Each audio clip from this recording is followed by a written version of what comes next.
So, I've been trying to get ready for the hospital. I missed my deadline because I have to get back home. Nobody will drive.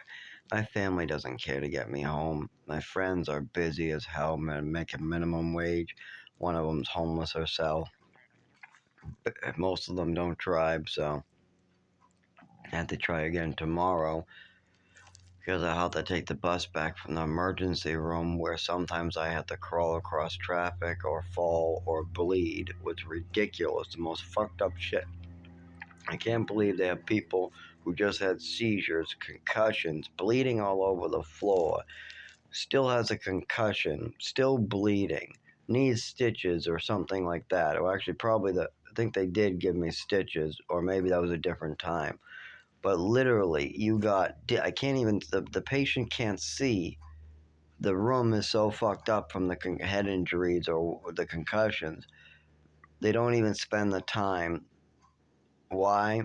Because something sexual happened to the victim while they were having the seizure, or afterwards somebody tried to take advantage of them.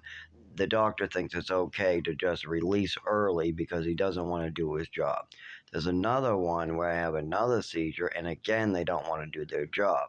So now I just leave. After 2 times I've had a seizure with this hospital, and they've belittled me and let me bleed when I can't walk or see. Yeah, I don't like it very much. So I have to do that again with these fuckers, and they're just gonna fuck with me and probably malpractice me some more. Now, why? Now you can thank my mother and father for that. They tried to do this on purpose because they made a mistake. My mother made a mistake and OD'd me at age 7. And then I did the stupid thing of telling the doctor about it at age 7. My mother OD'd me. I lost my sight. I lost my nervous system. I still don't have my nervous system today. That's the simplest way I can say it. And my mother was getting caught for it. So she started lying, making stories up about me, making up mental illnesses. Then she moved me to Texas, then moved me to New Mexico, then moved me to Maine, then moved me to Mass, then moved me to Maine, then moved me to Mass, then moved me to Haverhill, then moved me to Mass, then moved me to Maine, then to Haverhill, then the Mass, then the Lawrence, then the Mass, then to Maine, then the Mass, then the Lawrence, then the Lawrence to Mass. To every time I say Mass, I mean Chelmsford. To Lawrence to Chelmsford, Chelmsford to Maine, Maine to Chelmsford, Chelmsford out in the woods, homeless shelter, homeless shelter in Lowell, homeless shelter in Haverhill, homeless shelter in Lawrence, another homeless shelter in Lawrence, homeless shelter in Lowell, homeless shelter in Lawrence, homeless shelter in Lowell, in the woods, in between that, in the woods. I spent more time living in the woods than I did shelters. So for every week I spent in the shelter, add a couple months of woods time. And I'm trying to relax, so I'm thinking of times where my nervous system was good, where it lined up just perfect, because that's another thing. If it's 95 degrees out, things just line up for me where I can move things during childhood. If I was on Xanax, I just took my Xanax, just took it and spent 1 hour, it's warm out, I could take the BB gun and hit an impossible shot without glasses. How? Because I could calculate the wind better than people. That's it. People would be like, how'd you do that? I just calculate the wind better. And if my nervous system is good because it's warm enough, I just took a Xanax, I proved it. There was one day I was testing out this theory because I felt a lot better all of a sudden a lot of times. And I thought I could do things more efficiently when I felt better, like throw a rock to skip it, or jump, or play basketball, or make a archery shot, or shoot a BB gun at a target, or try to shoot a baseball out of my arm, or throw a baseball, at a target, or run real fast, or ride a bike. If it was warmer out, like just in general, or less windy, and if I was on certain medication, it seemed to get better, but we needed to test it out. So I know that I would be in a lot of trouble if I missed a target. If one of my BBs missed a target and left the yard, I would be in trouble. Well, I was shooting targets and I wasn't doing so well in the back where it's shady and cold. We started walking, me and my father, and we're really far away from the target in the back. But all of a sudden, my nervous system feels better. I'm a little warmer, probably from the exercise. Plus, we're moving, so I'm guessing the wind has been blocked now. Plus, it's not freezing cold. There isn't like pounds of snow. It's not 20 below. It's definitely above 55, the cutoff. And I'm wearing proper gear this time. And all of a sudden, my nervous system aligns properly for me to hold it still. Now, that only happens for a good 5 seconds, 10 seconds usually.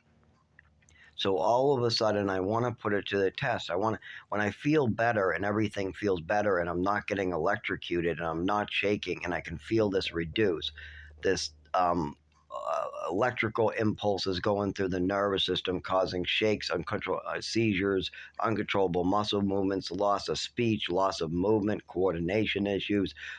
That thing, when that's lesser, can I really do things better, like throw a basketball? So I had a BB gun from practicing with my father, and I just wanted to hit a target and see if I was right. So I just say, "There's a target. I bet I can hit it." And my father's like, "No, but I know I can hit it. I know I can because this has happened every single time my nervous system aligns. I talk better, I shoot better, I walk better. Everything in my that related to my nervous system goes better. And when I'm hot out, I can also play tennis barefoot without having a seizure. I can cause the numbness is more apparent in the warmth. Like I was able to play tennis barefoot because it was warm out. If it was cold out, that much stimulus deep down, I bet I would have felt it more than in the warmth. But at this time, we're not playing tennis. It's not summer. It's just barely warm enough. It's off and on shaking. It's like cold, so I'm not doing so well, but then I warm up. It's probably like 55, 60 degrees out. And I just turn and I aim it away from people, away from houses, at a street sign that in back of it's just trees and woodline. There isn't a house, but there is a house to the left of the street sign and to the right of the street sign. And then behind the street sign is just streets and a lot of woods. And the street sign is wicked high up on the telephone pole, almost near the actual lighting. It's bad for me to do that, but I want to make sure I'm okay and see if I'm correct. If my father's not going to do anything when I spoke up at age 7, if he's not going to do anything at age 8, if he's not going to do anything at age 9, if he's going to continue to ignore my cries for help, if he's going to continue to ignore the whole family telling him something's wrong with my mother, I'm telling him she's crazy and she's lying about me. She's making up stories about swimming medals at 7 years old. I'm saying she's lying. I'm telling him she's taking my Vicodin and she's getting caught taking the child's Vicodin. She's getting caught doing crazy things. My father's daughter's telling my father that his wife is crazy. I'm telling him his wife is crazy and lying about me. His own son is telling him that something crazy is going on with his wife. And her own son, who my father doesn't even like, comes clean that his mother has a lot of problems. So everybody in the family agrees that this second wife of my father's is going nuts and hurting me or doing stuff that she shouldn't be. But that isn't a concern. That doesn't matter. So I have to figure this out on my own. So I'm like 13 years old. No, I'm older than that. I'm like 15 years old. I got a Remington pest control BB gun, air pumped BB gun. I turn. I just do a quick aim, and everything's blurry because I don't have my glasses on, I don't believe. I might have had them on, but I don't think so. Even with my glasses, it would have been blurry at that distance. I line up the green dot with the green sign until I just see all green. No more barrel, just green on green. Then I take a deep breath. I adjust for the wind or whatever I feel. It's very little, just enough for it to. I just move a centimeter. I fire, and it hits right away. I was able to keep my whole body still for just that 1 second. And then when I released, I'm starting to shake again. My father gets mad, but that's okay because you hear the clink. I make this impossible shot, and I realize that when I'm doing warmer, like if I exercise and walk around, if I wear an extra jacket, or if it's 55 degrees or above, I seem to do better. If it gets below 55 or the wind picks up too much, I cannot make a shot like that anymore. My arm shakes and the BB goes, I can't even make one in front of me. Because I was practicing, and sometimes I can shoot, and I can't shoot for shit. The BBs just go everywhere. Sometimes I try to skip a rock, and I can't skip a rock. I try to aim left, it goes right. Sometimes when I try to shoot a basketball, I can't even make it straight. But other times when it's really warm out, or in certain circumstances where my nervous system has less pressure on it, I can do amazing things. I can jump, I can skip rocks, I can make shots, impossible shots, while not even wearing my glasses. Why? Because I can keep my hands steady, but also I'm very good at calculating wind or calculating stuff in my head that's visual. So I can look at like a whole bunch of trash on the ground and visualize how that would become a bird feeder or a walking stick or a tool, or how it could become a bong or a pipe, or how to make money off something by turning it into something somebody else wants, or fixing something that's broken that somebody got rid of. I can picture how this will all be done and be finished before I even pick it up. The same thing happens when I'm calculating a shot, or when I'm just looking at thin air. I feel wind, I'm calculating how many miles per hour do I think that is?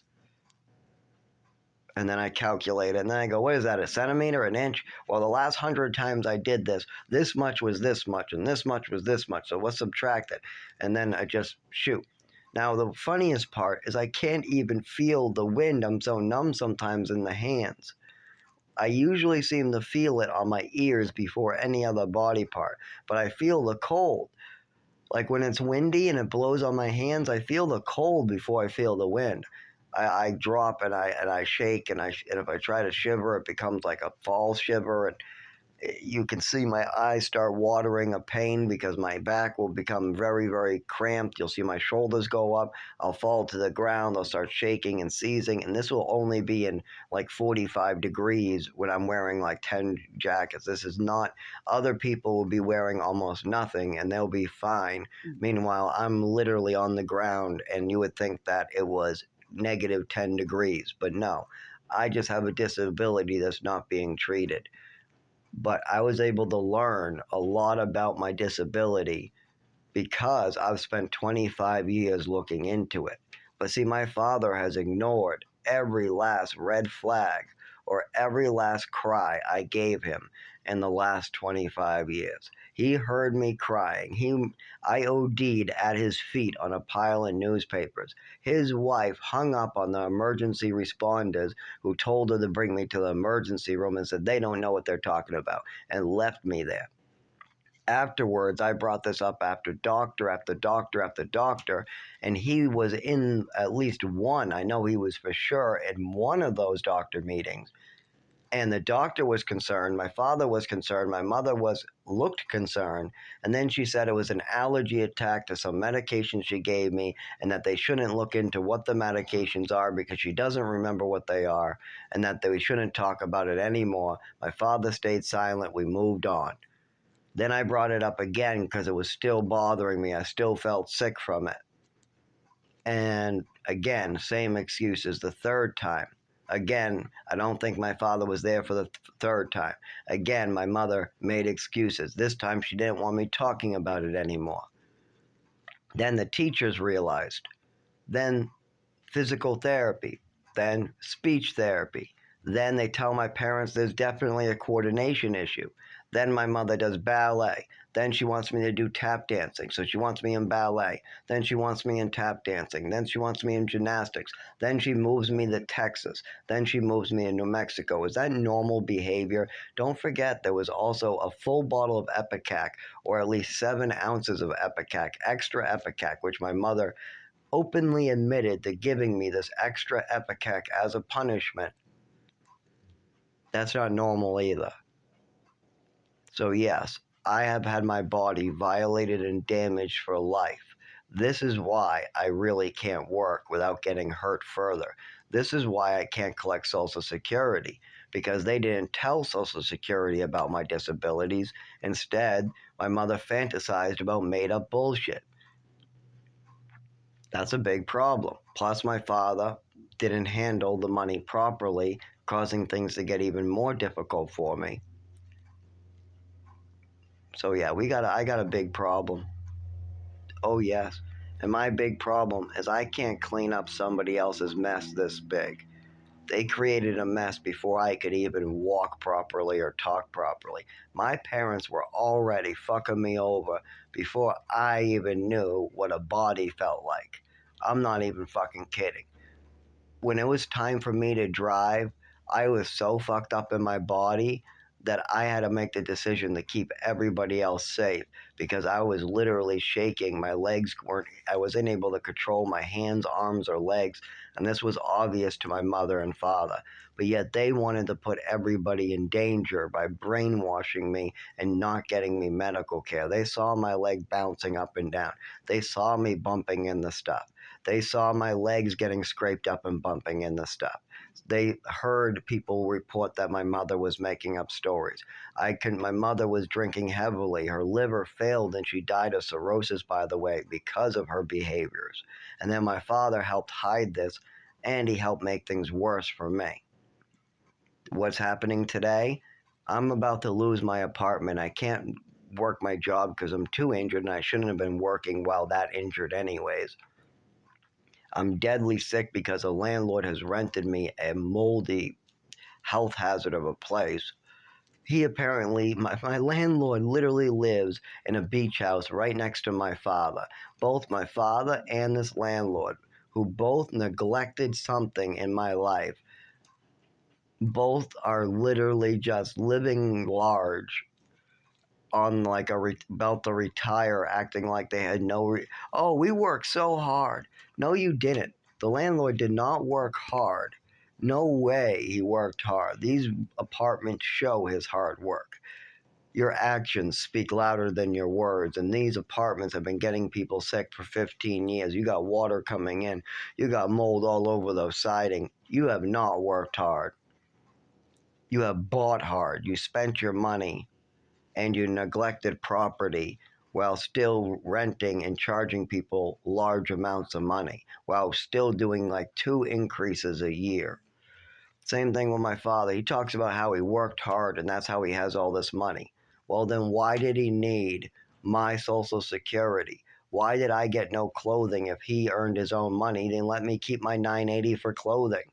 What's so wrong about that? If my father worked so hard to support himself and his family, then why does he need my 980 for clothing in his own pocket?